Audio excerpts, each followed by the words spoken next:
Hello दोस्तों, मैं हूं इंजीनियर नदीम अहमद। मेरे इस वीडियो में आप सभी का हार्दिक स्वागत है। दोस्तों, आज का जो हमारा टॉपिक है वो उच्च प्राथमिक स्तर जो है के विद्यालय के हेतु जो है जो मानक है उस पर है।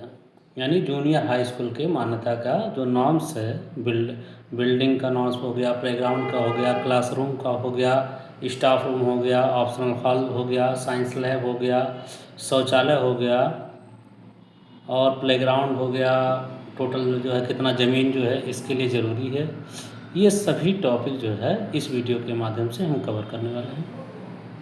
तो सबसे पहले अगर बात किया जाए ज़मीन की, तो उच्च प्राथमिक विद्यालय हेतु यानी जूनियर हाई स्कूल कक्षा 6 से कक्षा 8 तक के लिए जो ज़मीन का मानक है वो नगरीय और ग्रामीण दोनों क्षेत्र के लिए अलग अलग है।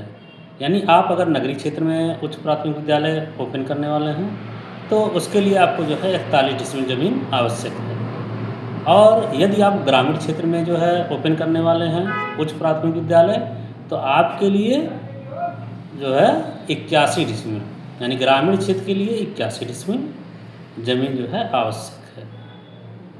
अब बात किया जाए कि जो है विद्यालय के सामने का रोड कितना चौड़ा होना चाहिए।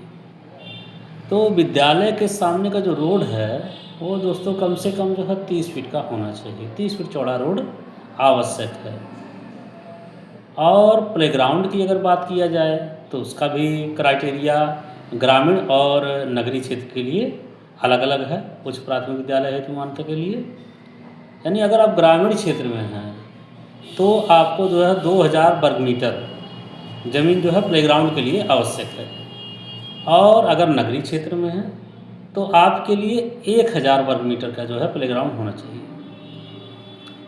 और क्लासरूम जो है उच्च प्राथमिक विद्यालय के लिए आपके पास कम से कम 3 क्लासरूम होने चाहिए और प्रत्येक क्लासरूम का एरिया जो है 270 स्क्वायर फीट का होना चाहिए। और उसके अतिरिक्त आपको एक प्रिंसिपल ऑफिस चाहिए। प्रिंसिपल ऑफिस का एरिया जो है 150 स्क्वायर फीट का रहेगा। स्टाफ रूम एक चाहिए। स्टाफ रूम का एरिया जो है वो भी 150 स्क्वायर फीट यानी 150 स्क्वायर फीट का रहेगा।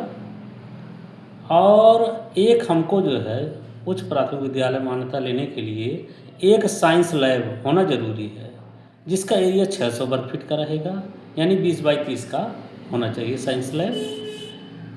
और साइंस लैब के बाद एक हमको जो है ऑप्शनल हॉल चाहिए, जो बच्चों की अन्य शैक्षणिक गतिविधियाँ जो है कराने के लिए, इवेंट या अन्य एक्टिविटी कराने के लिए, तो वो सब के लिए जो है हमको 400 स्क्वायर फीट का जो है एक हॉल जो है ज़रूरी है। यानी उसको वैकल्पिक कक्ष बोलते हैं, जो मानक में लिखा गया था उसके हिसाब से।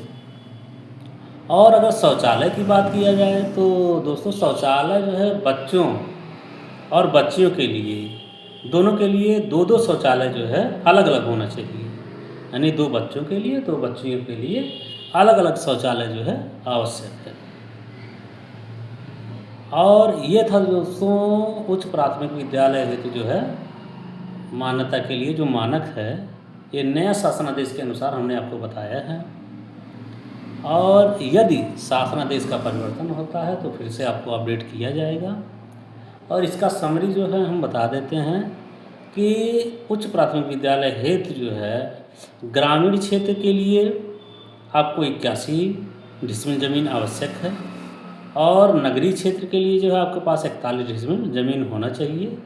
जूनियर हाई स्कूल यानी कक्षा 6 से कक्षा 8 तक के लिए मान्यता के लिए।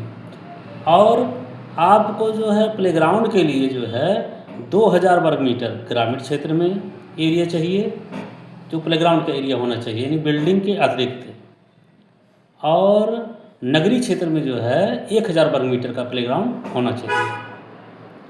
इसके बाद आपके पास 3 क्लासरूम होने चाहिए, 270 वर्ग फीट का होना चाहिए प्रत्येक क्लासरूम। एक स्टाफ रूम होना चाहिए जो कि 150 वर्ग फीट का रहेगा।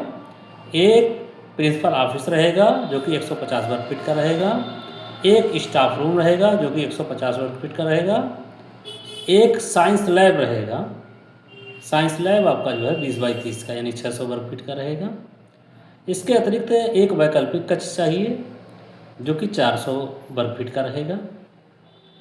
यानी टोटल जो हमारे कमरे हो रहे हैं वो टोटल जो है 7 कमरे हो रहे हैं और एक लाइब्रेरी जो अतिरिक्त है।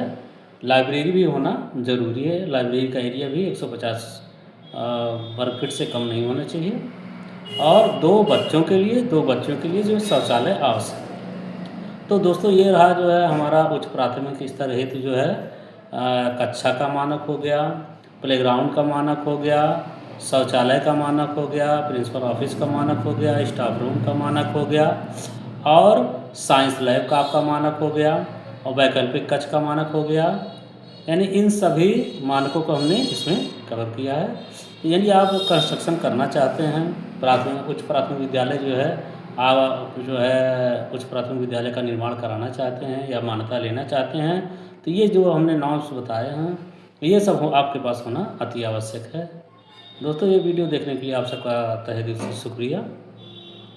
यदि कोई जानकारी आपको इसमें नहीं समझ में आई तो आप हमसे संपर्क कर सकते हैं हमारे फेसबुक पेज पर या यूट्यूब चैनल पर हमारे जो है जो कि मनारा आर्किटेक्ट नाम से है, उस पर जो है आप जो है संपर्क कर सकते हैं और या कमेंट बॉक्स में आप मैसेज कर दीजिएगा। हम जो है निश्चित ही आपके समस्याओं को जो है समाधान करेंगे। आपको जो भी प्रॉब्लम आ रही है उन सबको जो है हम जो है आपके प्रॉब्लम्स का जो है सलूशन जो है आपको प्रोवाइड करा देंगे। आपको जो है जानकारी जो है हम उपलब्ध करा देंगे। धन्यवाद दोस्तों।